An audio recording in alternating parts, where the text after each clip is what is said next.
అందరికీ మన ప్రభువును రక్షకుడైన యేసుక్రీస్తు వారి పేరిట మరొకసారి ప్రేమపూర్వకమైనటువంటి వందనాలండి. మత్తయి సువార్త 13వ అధ్యాయము 24వ వచనం మనం చూద్దాం.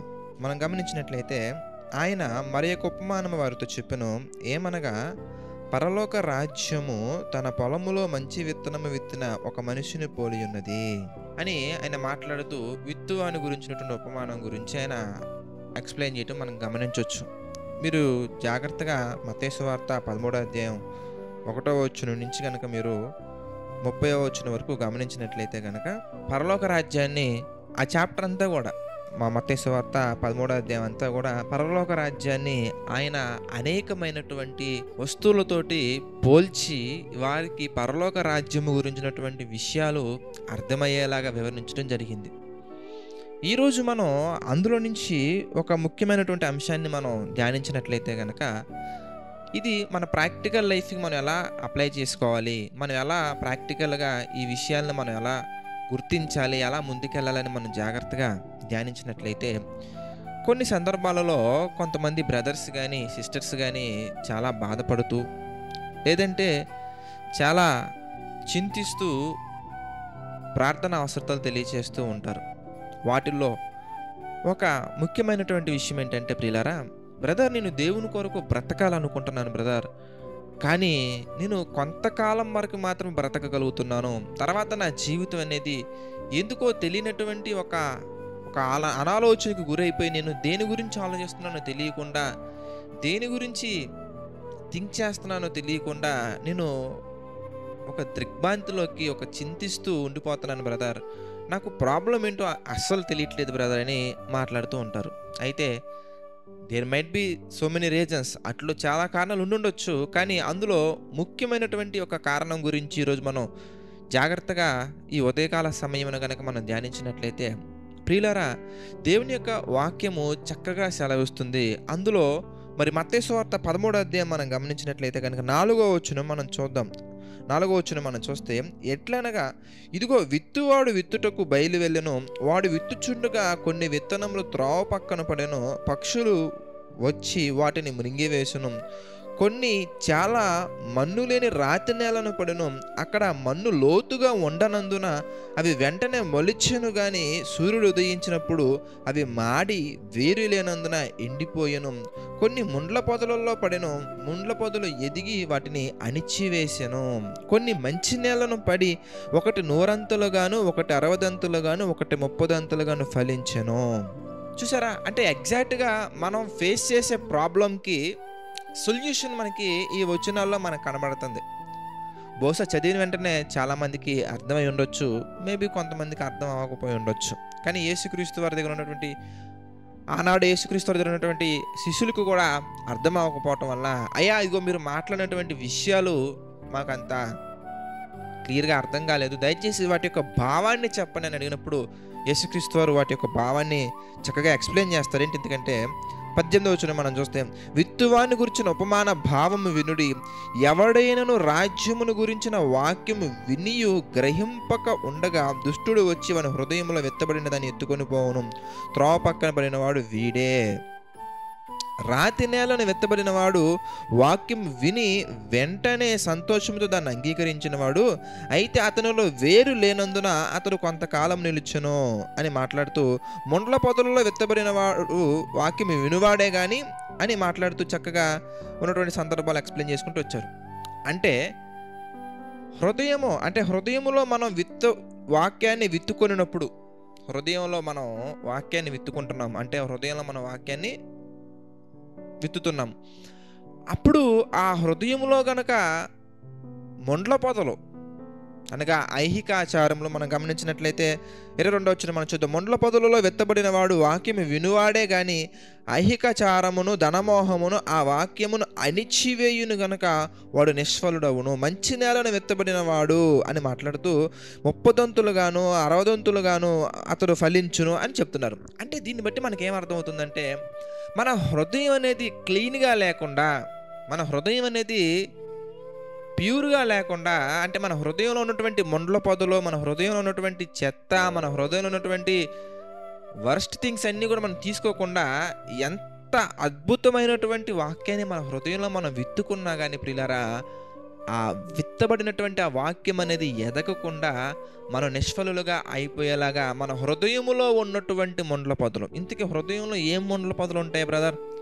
మార్కు సువార్త 7వ అధ్యాయం 21వ వచనం మనం చూద్దాం. లోపల నుండి అనగా మనుషుల హృదయములో నుండి దురాలోచనలను, జారత్వములను ఎక్కడి నుంచి వస్తున్నాయండి? ఇవన్నీ కూడా మనుషుల హృదయములో నుండి దురాలోచనలను, జారత్వములను, దొంగతనములను, నరహత్యలను, వ్యభిచారములను, లోభములను, చెడుతనమును, కృత్రిమమును, కామ వికారమును, మత్సరమును, దేవదూషణను, అహంభావమును, అవివేకమును వచ్చును.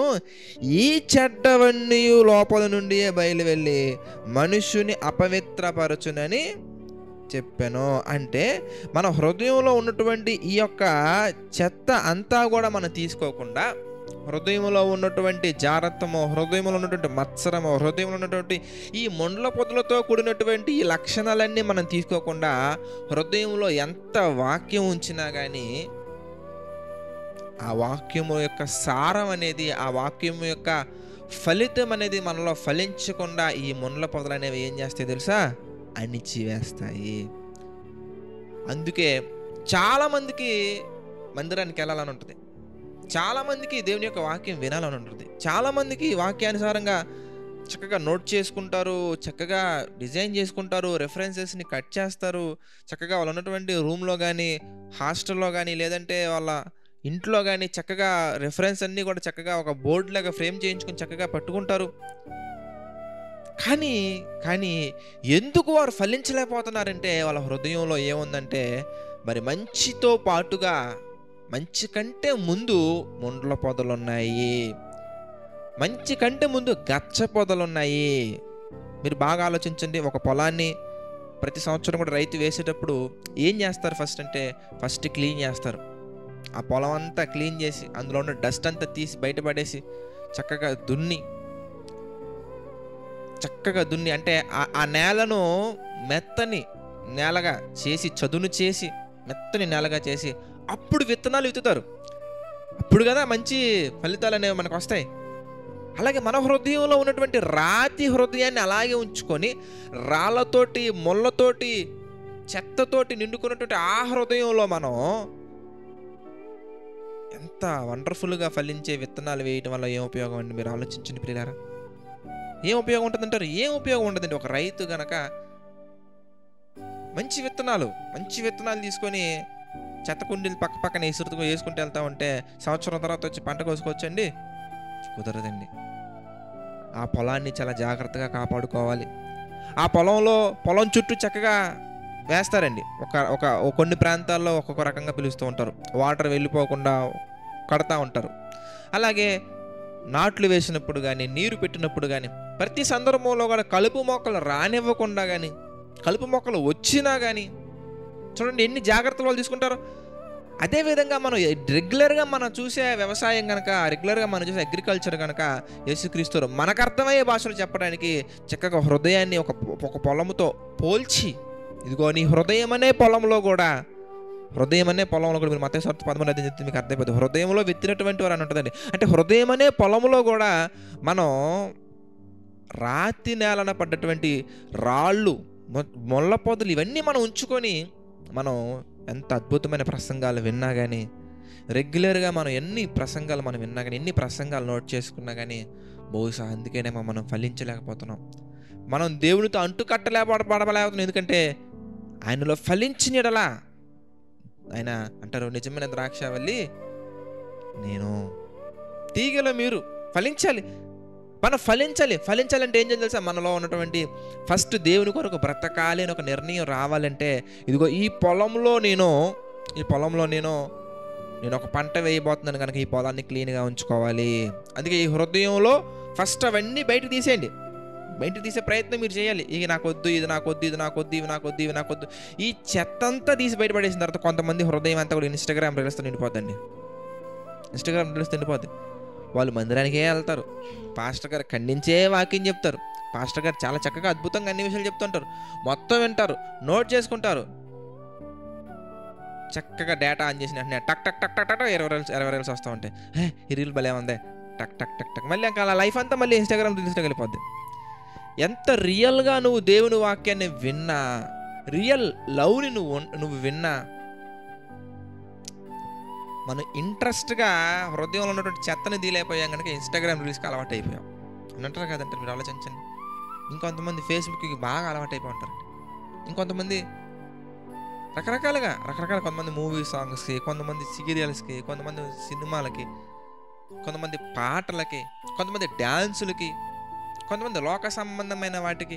ఇప్పుడు హృదయం అంతా కూడా వాటితో నింపుకొని, హృదయం అంతా కూడా ఇలాంటి వాటితో నింపుకొని మనం ఎంత అద్భుతమైన వాక్యాన్ని విన్నా కానీ అది ఫలించదు. కనుక ఫలించాలంటే మనం ఏం చేయలేదు, ఎందుకంటే ఫస్ట్ హృదయంలో ఉన్నటువంటి లోక సంబంధమైనవన్నీ కూడా తీసేయాలి. ఫస్ట్ అవి తీసేసిన తర్వాత అప్పుడు నింపండి, హృదయం అంతా కూడా మీరు నింపండి. అద్భుతంగా 30దంతులు 60దంతులు 100దంతులు ఫలిస్తారు. ప్రియులారా, దేవుని యొక్క సన్నిధిలో మనం మొరపెడితే, బ్రదర్ నాకు ఎన్ని సంవత్సరాల్లో నేను మంచిగా మారిపోతాను బ్రదర్ అంటే, సంవత్సరాల టైం పట్టదండి, సెకండ్స్లోనే ఒక మనిషి బలపడతాడు. సెకండ్స్లోనే ఒక మనిషి నింపబడతాడు, దేవుని ఆత్మతో నింపబడతాడు. సెకండ్స్లోనే ఒక మనిషి దేవుని కొరకు నమ్మకంగా బ్రతికేలా మారగలడు. ఎప్పుడంటే ఆయన అంటారు, దేవుని యొద్దకు రండి, ఆయన మీ యొద్దకు వచ్చును. మంచి మాట. దేవుని ఎందుకు మీరు రండి, ఫస్ట్ మీరు వచ్చి, మీరు రావాలంటే ఏం చేయలేదు, ఎందుకంటే పొలాన్ని క్లీన్గా ఉంచుకోవాలి. రావాలంటే ఏం చేయలేదు, ఎందుకే హృదయంలో ఉన్నటువంటి చెత్త అంతా తీసేయండి. మీరు దేవుడి దగ్గరకు వచ్చి ఆయన సన్నిధిలో మొరపెట్టి ప్రార్థించి, దేవా నాకు జ్ఞానం కొదువుగా ఉంది, అలా ఉంది ప్రభువా, నాకు దయచేయి ప్రభు అంటే ఎంత ధారాళంగా దయచేస్తా అన్నారు. కనుక మనం జీవితంలో మంచి పనులు చేసే విధంగా మంచి దిశగా మనం వెళ్తూ ఉంటే మంచి దీవెనలే మనం పొందుకుంటాం. కానీ మనం మంచి చేద్దాం అనుకున్నాం కానీ మంచి చేయలే. నువ్వు చేసిన దాన్ని బట్టే కదా నీకు రిజల్ట్ వచ్చేది. నువ్వు దోసపోత నాటావు అనుకోండి, దాంట్లో నుంచి టమాటాలు ఎందుకు వస్తాయండి? లేదు బ్రదర్, నేను టమాటాలే నాటుదాం అనుకున్నాను బ్రదర్, నేను టమాటాలే వేద్దాం అనుకున్నా బ్రదర్, టమాటాలు రాలేదు బ్రదర్ అంటే, కాదండి, టమాటాలు వేద్దాం అనుకున్నారు, బాగానే ఉంది. మీరు ఏం వేశారు? దోస బ్రదర్. మరి దోస ఏం వస్తుందండి? అలా కాదు, నేను వరే నాటుదాం అనుకున్నానండి, మధ్యలో ఈ చెట్లన్నీ ఎందుకు వచ్చేయండి? మీరు అనుకున్నారండి, చేయలేదండి. మంచిగా ఉందాం అనుకున్నారండి, కానీ మీరు చేయలేదండి. మీరు చేసిన దాన్ని బట్టి నువ్వేమి విత్తునో అదే కోస్తావు. మీరు ఏది విత్తుతారో అదే కోస్తారు. మీరు ఏది అనుకుంటారో అది కాదండి. అనుకోవడం ఇంపార్టెంట్ కాదు, ఆచరణలో పెట్టడం అనేది చాలా ఇంపార్టెంట్. అనుకున్న ప్రతి ఒక్కటి జరగవండి, ఆచరణలో పెట్టినవి జరుగుతూ ఉంటాయి. అమల్లోకి తీసుకొని రావాలి. ప్రణాళికలు వేసుకోవడం కాదు, ప్రయత్నాలు చేయాలి. ఆ ప్రయత్నాలు సఫలీకృతమయ్యే విధంగా ప్రార్థన చేయాలి. మన జీవితాన్ని దేవుని యొక్క చిత్త ప్రకారంగా నడిపించుకోవాలి. కనుక ప్రియులారా, ఎందుకు మనం ఫలించలేకపోతున్నాము, ఎందుకు మన జీవితంలో గొప్పగా దీవెనలు పొందలేకపోతున్నామంటే కారణం ఒక్కటేనండి. మనం ఏదైతే చేద్దాం అనుకుంటున్నామో మంచి చేద్దాం అనుకొని మంచి చేయలేకపోవడం.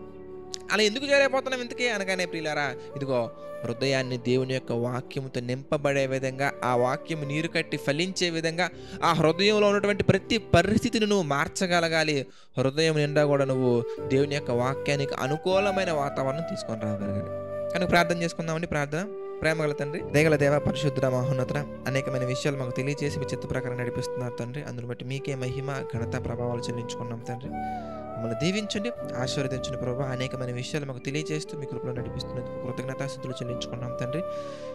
ప్రభావ, ఎంతమంది అయితే ఈ యొక్క ప్రేయర్స్లో తండ్రి పార్టిసిపేట్ చేస్తున్నారో, నమ్మకంగా బ్రతుకుతున్నారో వారందరినీ మీరు జ్ఞాపకం చేసుకుని తండ్రి దీవించండి, ఆశీర్వదించండి ప్రభావ. ఆర్థిక, ఆరోగ్య, మానసిక పరిస్థితుల్లో తండ్రి కృంగిన ప్రతి ఒక్కరిని మీరు జ్ఞాపకం చేసుకోండి. ప్రతి ఒక్కరికి మీ కృప తోడుగా ఉంచి నడిపించండి, సహాయం చేయండి. మీ ప్రేమల ప్రభావ దీవించండి, ఆశీర్వదించండి తండ్రి. మీకు మహిమకరంగా తండ్రి ప్రతి ఒక్కరు కూడా స్థిరపడినట్లుగా, బలపడినట్లుగా సహాయం చేయండి తండ్రి. ప్రభావ, పరిశుద్ధుడ, మహోన్నతుడ తండ్రి, యొక్క పరిచర్యకు, జేసీ చర్చ్ పరిచర్యకు మా తండ్రి ఆర్థికంగా సహకాలంగా నిలబడుతున్న ప్రతి ఒక్క కుటుంబాన్ని మీరు జ్ఞాపకం చేసుకుని తండ్రి, ప్రతి ఒక్క కుటుంబాన్ని మీరు దీవించండి, ఆశీర్వదించండి ప్రభావ. అదేవిధంగా తండ్రి ప్రార్థనలు చేస్తున్న వారిని కూడా మీరు జ్ఞాపకం చేసుకుని తండ్రి దీవించండి, ఆశీర్వదించండి ప్రభావ. తండ్రి, ఈ యొక్క పరిచర్యలో కొద్దుగా ప్రతి ఒక్కటి మీ చిత్త ప్రకారంగా తీర్చండి, సహాయం చేయండి తండ్రి.